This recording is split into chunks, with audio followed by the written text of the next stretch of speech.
Hello everyone. ఈరోజు నేను మీ ముందుకు ఒక న్యూ అప్డేట్ తీసుకొచ్చాను. అదేంటంటే గూగుల్ ఒక ఏఐని తీసుకొచ్చింది. సో ఇది చూసి ప్రజెంట్ ఇండియన్ టెక్ ఇండస్ట్రీ మొత్తం కూడా షాక్ అవుతుంది. సో దాని పేరే ప్రాజెక్ట్ అస్త్రా. సో ఇది వరల్డ్‌లోనే ఫస్ట్ ఏఐ. సో ఇది చూడగలదు, వినగలదు, గుర్తుంచుకోగలదు. సో లైవ్‌గా స్పందించగలదు కూడా. సో అంటే మనిషిలాగే బిహేవ్ చేస్తుంది. సో ఇప్పుడు మీ అందరి డౌట్ ఏంటంటే సో ఇది సాఫ్ట్‌వేర్ జాబ్స్‌కి, స్టూడెంట్ కెరియర్స్‌కి డేంజరా? అనే క్వెషన్ మార్క్ ఉంది అందరిలోను. సో ఈ వీడియోలో అస్త్రా ఏంటిది? ఎలా పనిచేస్తుంది? రియల్ లైఫ్‌లో ఎలా యూజ్ అవుతుంది? అండ్ మన జాబ్స్ మీద ఇంపాక్ట్ ఏంటి? అన్నీ మీకు సింపుల్‌గా ఎక్స్‌ప్లెయిన్ చేస్తాను. So what is project Astra? So Google project Astra అంటే ఒక all in one AI agent. So ఇది కెమెరా నుంచి చూస్తుంది, మిమ్మల్ని వింటుంది, మీ సరౌండింగ్స్ని అనలైజ్ చేసి ఇన్స్టెంట్గా ఆన్సర్ చేస్తుంది. సో నార్మల్ చాట్ జీపీటీకి టెక్స్ట్ ఇస్తే మాత్రమే తెలుస్తుంది, కానీ అస్త్రాకి మీ రూమ్, మీ ఆబ్జెక్ట్స్, మీ యాక్షన్స్ కూడా తెలుస్తాయి. సో ఇది గూగుల్ జెమినై 3.5 అల్ట్రా బేస్ మీద రన్ అవుతుంది. So what Astra can see. So imagine మీ ఫోన్ కెమెరా ఓపెన్ చేసి నా గ్లాసెస్ ఎక్కడ ఉన్నాయి అని మీరు అడగండి. సో అస్త్రా ఒకసారి మీ రూమ్ని స్కాన్ చేసి మీ గ్లాసెస్ ఎక్కడ ఉన్నా బ్రౌన్ టేబుల్ పైన ఉన్నాయని చెబుతుంది. ఐ మీన్ ఫర్ ఎగ్జాంపుల్, మీరు మీ స్పెట్స్ ఒక టేబుల్ మీద మీరు ప్లేస్ చేసి సో దెన్ యాప్తో మీరు స్కాన్ చేసి అడిగితే సో నా గ్లాసెస్ ఎక్కడ ఉన్నాయి అనేసి సో దెన్ అస్త్రా ఆన్సర్ చేస్తుంది, మీ గ్లాసెస్ అక్కడ ఉన్న బ్రౌన్ టేబుల్ పైన ఉన్నాయని చెప్తుంది. సో ఇది ఒక నార్మల్ ఆబ్జెక్ట్ డిటెక్షన్ కాదు. సో ఇది కంటెక్స్ట్ని అర్థం చేసుకొని ఆన్సర్ చేస్తుంది. Like items position, like room layout and మీ moments and past location memory. So అంటే ఇది చాలా స్కేరీగాను మరియు పవర్ఫుల్గాను ఉంది. So next, Astra can remember. So మీరు అస్త్రాకి ఒకసారి చెప్పిన ఇన్ఫర్మేషన్ ఇది లాంగ్ టర్మ్గా రిమెంబర్ చేస్తుంది. ఎగ్జాంపుల్, మీరు చెప్పారు my bag is in the bedroom అనేసి. సో ఒక 3 అవర్స్ తర్వాత మీరు అడిగితే వేర్ ఈజ్ మై బ్యాగ్ అనేసి అస్త్రా చెప్తుంది. 3 hours back you kept it in the bedroom beside the chair. So which is not possible for normal AI. So this is a special thing in the Astra. So Astra can remember whatever you have mentioned to it. So ఇది special character for an AI. So next, Astra can think as well like a human being. So మీరు phone కెమెరాని ఒక machine మీద పెట్టి అడగచ్చు, ఈ device ఎందుకు పని చేయట్లేదు అనేసి. So Astra says power cable insert చేయలేదు. ఫర్ ఎగ్జాంపుల్, మీరు పవర్ కేబుల్ కనుక ఇన్సర్ట్ చేయకపోతే it will check and it will say that మీరు పవర్ కేబుల్ ఇన్సర్ట్ చేయలేదు. సో లాంటి ఫిజికల్ రీజనింగ్ కూడా అనలైజ్ చేసి చెప్తుంది.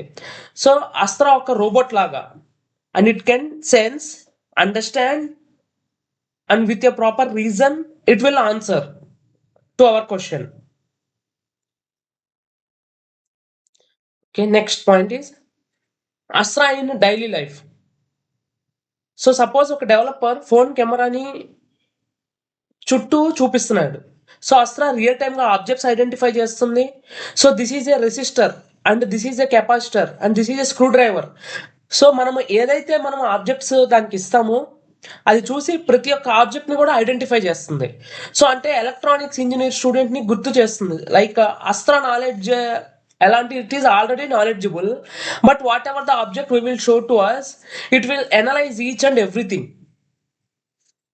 సో మళ్ళీ రీరైట్ దిస్ కోడ్ బెటర్ అని అడగగానే it will suggest you the live code suggestions as well. I mean, suppose if you have write any code already and if you want to modify or rewrite the code, it will suggest you that in a better way as well. Okay, so next, ఇది main topic. So job impact. So దీనివల్ల మన jobs ఏదైనా impact అవుతాయా? So ఫ్రెషర్స్కి కానీ ఎక్స్పీరియన్స్డ్కి కానీ. So నాకు తెలిసి ఎక్కువ శాతం అందరి డౌట్ కూడా ఇక్కడే ఉంటుంది. సో ఇది సాఫ్ట్వేర్ జాబ్స్ని రీప్లేస్ చేస్తుందా? సో ద ట్రూత్ ఏంటంటే ఫ్రెషర్ లెవెల్ జాబ్స్కు డేంజర్ అనేసి ఉంది సో ఈ ఏఐతో. సో లైక్ రిపిటేటివ్ టాస్క్ ఏదైతే ఉంటాయో like debugging, documentation, content writing mostly AI చేస్తుంది. So graphic designer jobs, editing, customer support ఇలాంటి జాబ్స్ కొంచెం రిస్క్లో ఉంటాయి. But like management, creative decision making, communication related and problem solving ఇలాంటి జాబ్స్ ఏఐతో replace చేయడం అనేది ఇంపాసిబుల్. సో నేను ఇక్కడ హైలైట్ చేస్తుంది ఏంటంటే, సో ఏదైతే decision making related jobs, communication related jobs ఇవైతే ఉన్నాయో ఇవి ఖచ్చితంగా సరే హ్యూమన్ నీడ్ అనేసి ఉంది. సో వీటిని ఏ అయితే రీప్లేస్ చేయదు. So finally the black board strategies ఏంటి? సో ఏఐని చూసి భయపడద్దు. ఓకే, ఏఐని యూస్ చేసి దాంతో పాటుగా పనిచేసే విధానం నేర్చుకోండి. సో బ్లాక్ బోర్డ్ స్ట్రాటజీస్లో ఏం చెప్తా అంటే 2 రూల్స్ ఫాలో అవ్వండి. So rule 1, thinker. You have to be better thinker. Like మీ జాబ్స్ ఏఐతో కలిసి పనిచేసేది. సో అవుట్పుట్ ఇవ్వడం కాదు, అస్త్రాన్ని ఎలా వాడాలి, మీ ప్రొడక్టివిటీని ఎలా 10 టైమ్స్ ఇంక్రీజ్ చేసుకోవాలి అన్న strategy important. This is rule number 1. And rule number 2, management నేర్చుకోండి. సో మేనేజ్మెంట్ అంటే nothing but technical plus communication ఉన్న వాళ్ళకి ఇప్పుడు హైయెస్ట్ డిమాండ్. సో టీమ్ని మేనేజ్ చేయటం, డెసిషన్స్ తీసుకోవటం అంటే ఇవన్నీ ఏఐ చేయలేదు. సో ఇవన్నీ కూడా హ్యూమన్ చేయాల్సిందే. So you have to be strong in technical skills along with the communication skills. So first thing is you have to B a better thinker and second thing is you have to B a better management, you have to improve your better management skill. So ఈ 2 rules highlight చేస్తున్నాం. So finally project Astra అంటే ఒక human level AI assistant. So ఇది మనకి threat కాదు, మనతో కలిసి పనిచేసే ఒక future partner. So students, freshers, tech beginners ఇప్పుడు నుంచి ఈ స్కిల్ సెట్ బిల్డ్ చేసుకోండి. ఓకే, నెక్స్ట్ వీడియోలో ప్రాజెక్ట్ అస్త్రాన్ని ఎలా వాడాలి డైలీ లైఫ్లో అని ఫుల్ ప్రాక్టికల్గా ట్యూటోరియల్ ఇస్తాను. Okay, subscribe to the black board strategies. Thank you.